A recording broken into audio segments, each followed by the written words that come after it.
Hello friends, welcome back to my channel drama vibes. और आज के इस वीडियो में हम बात करने जा रहे हैं एक नए ड्रामा के बारे में जिसका नाम है साउंड कैंडी। और ये काफ़ी प्यारा और स्वीट सा ड्रामा है। So let's get started with this drama. इस ड्रामा की स्टार्टिंग में हमें इस ड्रामा की मेन लीड चार्लिन दिखाई जाती है, जो कि बीच के किनारे में होती है। और तभी उसे उसके दोस्त दिखाई देते हैं, जो कि उसे गले मिलकर बहुत ज़्यादा खुश होते हैं। तभी वो कहते हैं कि तुम ये हेडफोन्स क्यों साथ में लेकर घूम रही हो। तो वो उसे अपनी बीमारी के बारे में बताती है कि आम आवाज़ें कुछ ज़्यादा हाई सुनाई देती हैं, जिसके कारण उसे वो हर वक्त पहने रहना पड़ता है ताकि उसे आवाज़ें थोड़ी कम सुनाई दें। वो पूछती है कि ये कार किसकी है, और तब उसकी दोस्त इंट्रोड्यूस करती है इस ड्रामा के दूसरे मेन लीड को, जिसका नाम है बू हनियन। वो कहती है कि हनियन की ये न्यू कार है और वो इस टाइम पर जेजू आइलैंड का सबसे माहिर और सबसे हैंडसम लड़का माना जा रहा है। जिस पर वो हैरान हो जाती है कि वाह, ये तो कमाल की बात है। और उसके बाद वो जाते हैं हनियन के कैफ़े में, और वहाँ पर काफ़ी सारे हैंडसम लड़के सर्व कर रहे होते हैं खाना, जिसे देखकर वो हैरान हो जाती है। और उसकी दोस्त बताती है यही तो यहाँ की स्ट्रेटजी है कि सबसे हैंडसम लोग खाना सर्व करते हैं और लड़कियाँ आती हैं खाना खाने। वो हैरान हो जाती है और वो कहती है क्या ये सच में काम करता है। वो कहती है ऑब्वियसली, तुम देख ही सकती हो।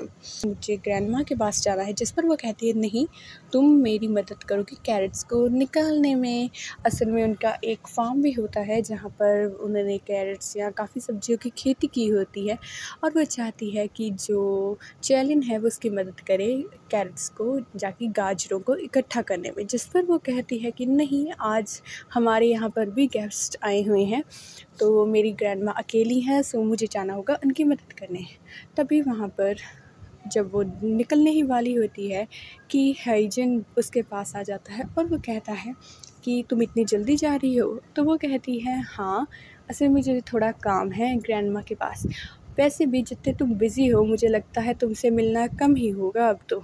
जिस पर वो कहता है नहीं, तुम मेरी हमेशा प्रायोरिटी रहोगी चैलिन। और उस पर वो मुस्कुराते हुए वहाँ से चली जाती है। जब वो अपनी ग्रैंडमा के घर पहुंचती है तो उसकी ग्रैंडमा से देखकर बहुत ज़्यादा खुश होती है और उसे गले लगाकर रोने लगती है। जिस पर वो कहती है कि तुमने सुबह से कुछ खाया नहीं ना होगा, मैं अभी तुम्हारे लिए बाज़ार से जाकर खाना लेकर आती हूँ। और वो वहाँ से चली जाती है। उसके बाद चैलिन कहती है कि चलो अब हम भी काम पर लग जाते हैं, और वो सारे घर की सफाई करती है। और जब आराम से लेटती है तो उसे एकदम से घड़ी की आवाज़ तंग करने लगती है। जो सुई के हिलने की आवाज़ होती है वो उसे काफ़ी तेज़ सुनाई देती है, जिससे वो इरिटेट होकर उस घड़ी के सेल निकाल कर ही बाहर फेंक देती है। उसके बाद वो आराम से सो जाती है। नेक्स्ट सीन में हमें इस कहानी के तीसरे मेन लीड से मिलवाया जाता है, जो कि एक रॉक स्टार है, और वही वहाँ पर वो अपने फ़ोटोशूट कर रहा होता है। और उसी के साथ उसे एक रिपोर्टर भी उससे कुछ क्वेश्चंस पूछती है, जिस दौरान वो काफ़ी ऑकवर्ड जवाब देता है। तो उसके बाद उस कंपनी के डायरेक्टर उससे काफ़ी गुस्सा करता है कि तुम ऐसे कैसे जवाब दे सकते हो, और इसके बाद तुम्हारी कमबैक एल्बम आएगी, जो कि मतलब वो दोबारा इंडस्ट्री में स्टार्ट करने जा रहा है अपने करियर को।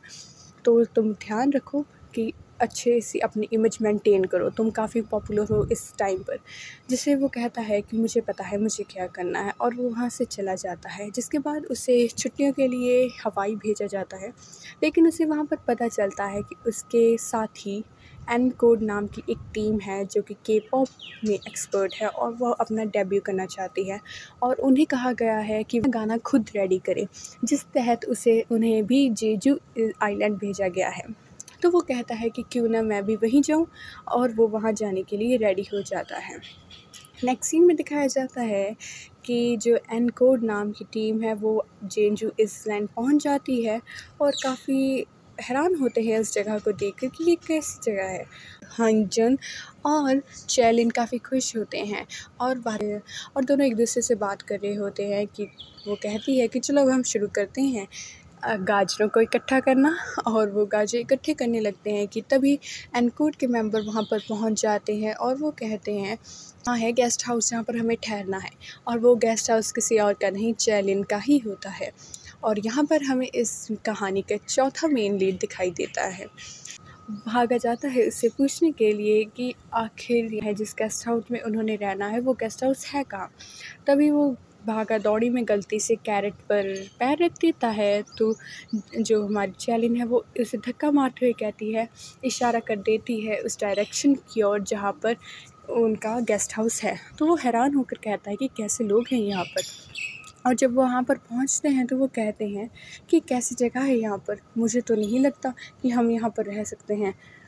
तो तभी वो कहती है कि अगर तुम्हें नहीं रहना तो तुम जा सकते हो। जिस पर वो हैरान होते हुए कहता है, क्या तुम यहाँ की ओनर हो?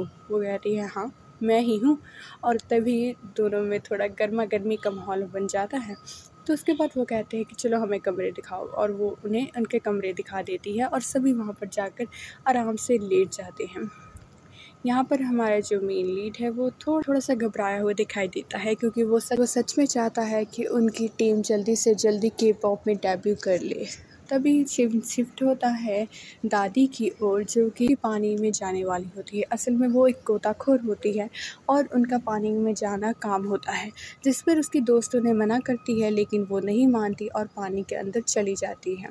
उसके बाद दिखाया जाता है कि हमारा चौथा लीड हमारी चैलेंज से पूछता है कि खाना कब मिलेगा, जिस पर वो कहती है दादी को आ लेने दो फिर बना कर दे देंगे। और वो कहता है कोई स्नैक्स वगैरह नहीं है, जिस पर वो कहती है कि नहीं, हम सिर्फ 3 टाइम का खाना ही देते हैं। और तभी उसे एकदम से कॉल आ जाती है कि उनकी ग्रैंडमा हॉस्पिटल में है, और वो भागी जाती है। जब वो सड़क पर अपनी साइकिल से जा रही होती है, एकदम हॉर्न की आवाज़ से वो डर जाती है, क्योंकि उसे आवाज़ें ज़्यादा सुनाई देती हैं, तो इसलिए वो एकदम से दहल जाती है और वहीं पर बेहोश होकर गिर जाती है, जिसे कि हमारा मेन लीड, जो कि एक रॉक स्टार है, वो देख लेता है और उसकी तरफ भागा जाता है। उसकी मदद करते हुए वो उसे हॉस्पिटल में छोड़ता है, जहाँ पर चैलिन अपनी दादी से मिलती है और वो उनसे पूछती है कि आप ठीक हो? जिस पर दादी कहती है कि हाँ, इस कैंडी ने मुझे बचा लिया। देखने में तो ये कैंडी काफ़ी आम लगती है, पर ये ऐसी मैजिकल आवाज़ प्रोड्यूस करती है कि बंदा मनमोहित हो जाता है। जिस पर वो हैरान हो जाती है और कैंडी का बॉक्स बाहर ले आती है। तभी उससे रॉकस्टार पूछता है कि क्या तुम ठीक हो? जिस पर वो कहती है, हाँ, और थैंक यू सो मच, आपने मेरी मदद की यहाँ तक पहुँचने के लिए। तभी वो उससे पूछती है कि क्या आपको किसी ने कहा है आप रॉकस्टार की तरह हो? जिस पर वो कहता है कि हाँ, सभी कहते हैं। वो कहती है, हाँ, ये आप बिल्कुल उसकी तरह हो, वो मेरा one of the favourite singers में से एक है। तभी वो कहता है, अरे मुझे बहुत हैरानी हो रही है अपने फ़ैन को यहाँ पर मिलने पर। वो हैरान होती हुए वहाँ पर गिर जाती है और वो उसे सपोर्ट करते हुए उठा लेता है। तभी वहाँ पर हिंजुन आ जाता है और वो कहता है कि तुम अब घर जाओ, मैं ग्रैंडमा का ध्यान रख लूँगा। वैसे भी तुम्हारे यहाँ पर तो गेस्ट आए हुए हैं ना। और तभी वो पूछता है कि ये कौन है? तो वो उसे बताने ही वाली होती है कि रॉकस्टार उसे चुप करा देता है कि नहीं, मुझसे तो सिर्फ ये पूछना है, मैं तुम्हारे गेस्ट हाउस में रह सकता हूँ? जिस पर वो हाँ करती हुए उसे अपने साथ ले जाती है और दोनों गाड़ी में जाते हुए एक दूसरे से बातें कर रहे होते हैं, जहाँ पर चैलिन बार बहुत ज़्यादा शर्मा रही होती है और जिसे देखकर हमारा रॉकस्टार हंसने लगता है। और वो चैलिन कहती है कि एक जगह है जो कि मुझे बहुत सुंदर लगती है, जिसे विंडमिल रोड कहते हैं। तो वो कहता है, क्या तुम मुझे वहाँ ले चलोगी? तुम कह रही हो ना वो बहुत सुंदर है। तो वो हाँ करते हुए उसे वहाँ पर ले जाती है और वो अपने हेडफोन्स को ऊपर डाल लेती है, जिस पर वो कहता है तुम्हें म्यूज़िक सुनना इतना पसंद है? वो कहती है नहीं, असल में उसे हाइपर एक्यूसिस है ना, जिसके तहत उसे आवाज़ें ज़्यादा सुनाई देती हैं, इसलिए उसे वो डाल कर रखना पड़ता है। और वो कहता है, ये तो काफ़ी मुश्किल होता होगा ना तुम्हारे लिए। तभी वो मुझसे बातों ही बातों में पूछती है कि वैसे तुम यहाँ पर क्यों आई हो? कोई शो वगैरह है तुम्हारा यहाँ पर? तो वो कहता है कि नहीं, मैंने तो कोई क्राइम किया है और मैं भाग रहा हूँ, तो सोचा यहाँ पर छुप जाऊँ, क्या तुम मेरी मदद करोगी? जिस पर वो पूरी तरह से डर जाती है और वो हँसने लगता है कि मैं मज़ाक कर रहा हूँ, मैं तो यहाँ पर जस्ट अपनी एक फ्रेंड से मिलने आया हूँ। और उसके बाद नेक्स्ट सीन में दिखाया जाता है कि वो उसे अपने गेस्ट हाउस पे ले जाती है और एक कमरा दे देती है उसे। जो हमारा रॉकस्टार है उसका नाम है हे सॉन्ग। तो वो काफ़ी हैरान होती है कि रॉकस्टार हे सॉन्ग मेरे घर पे आया है, कितनी शॉकिंग बात है। कि तभी वहाँ पर हमारा दूसरा लीड आ जाता है और वो कहता है कि मुझे भूख लगी है, खाना कब रेडी होगा, जिस पर वो कहती है अभी हो जाएगा, और वो जाकर खाना रेडी करती है। जिस खाने को खाकर उस एन कोड के सारे मेंबर्स हैरान हो जाते हैं और वो सोचते हैं कि ये खाना इतना अलग बनकर भी इतना टेस्टी कैसे है। और वो लड़का, हमारा मेन लीड, काफ़ी मज़े से उसे खाता है, जिसे देखकर सभी हैरान हो जाते हैं। इस खाने को लेकर है सॉन्ग के पास जाती है, जो कि ज़्यादा खास खुश दिखाई नहीं देता इस खाने को लेकर, और वो वहाँ से आ जाती है। उसके बाद हमें दिखाया जाता है कि वो अपने साफ़ सफाई कर रही होती है। एकदम से सियोन जो है पियानो चलाने लगता है। वो घबरा जाती है क्योंकि उसे आवाज़ें ज़्यादा सुनाई देती हैं, तो एकदम से डर जाती है और वो हड़बड़ी में एक टॉफ़ी खाकर देखती है। जब वो कैंडी खाती है तो उसे एकदम से मेमोरी आती है अपनी फैमिली के साथ बीच पर घूमने की। उसे अपने पेरेंट्स याद आ जाते हैं और वो काफ़ी हैरान होती है उन आवाज़ों को सुनकर जो उसे याद आती हैं। और नेक्स्ट सीन में दिखाया जाता है कि वो सो जाती है और सोते हुए उसे याद वो मीठी मीठी शरबत की आवाज़ें, वो स्केचिंग करते हुए आवाज़ें, जिस पर वो काफ़ी हैरान हो जाती है। और नेक्स्ट डे वो अपने दोस्तों को इनके बारे में बताती है। जब उसकी दोस्त उसे चखती है तो उसे फ़ोटो क्लिक करना पैशन होता है और उसे उस फ़ोटो क्लिकिंग की आवाज़ आती है कि वो लोगों की फ़ोटोज़ क्लिक करती है। और दूसरी तरफ जब लड़का खाता है तो उसे भी कोई अचानक भी खूबसूरत आवाज़ आती है और वो भी हैरान हो जाता है। तो सभी हैरान हो जाते हैं कि ये हो क्या रहा है।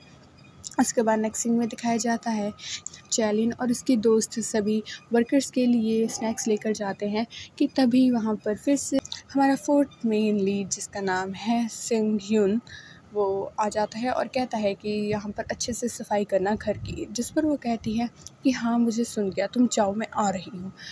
उसके बाद नेक्स्ट सीन में हमें दिखाया जाता है कि एनकोड अपनी प्रैक्टिस के लिए एक हॉल में जाते हैं, जहाँ पर कोई इतना ख़ास डांस हॉल उन्हें दिया नहीं जाता कंपनी की तरफ से, और वो वहीं पर प्रैक्टिस करने लगते हैं, जो उन्हें एक रिटायरमेंट हाउस दिया हुआ है।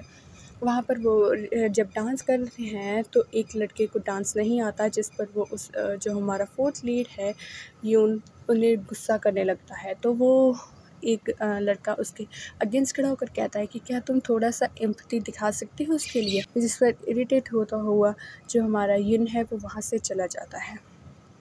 और बाहर जाते ही वहाँ पर हमारा जो रॉक स्टार है वो खड़ा होता है और उसके पीछे भागता हुआ लड़का जब बाहर आता है तो वो रॉक स्टार को देखकर हैरान होता है और कहता है कि तुम यहाँ पर, जिस पर हमारा रॉक स्टार कहता है कि शायद यून अभी भी मुझे बहुत नफ़रत करता है, और दोनों चुप हो जाते हैं।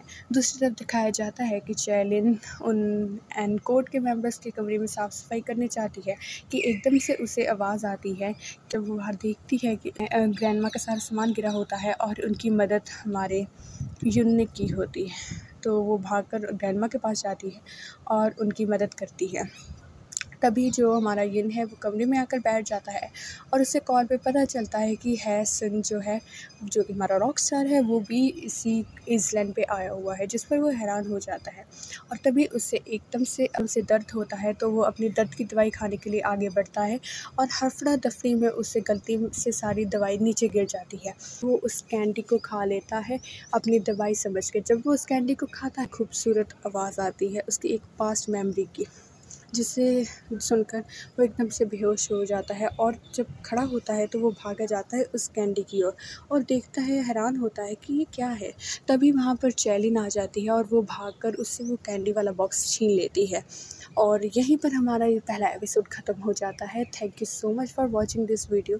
इसका नेक्स्ट एपिसोड मैं जल्दी ही अपलोड करूँगी, so don't forget to subscribe to my channel and if you like this video don't forget to like it and subscribe to my channel. See you in the next video. Bye bye.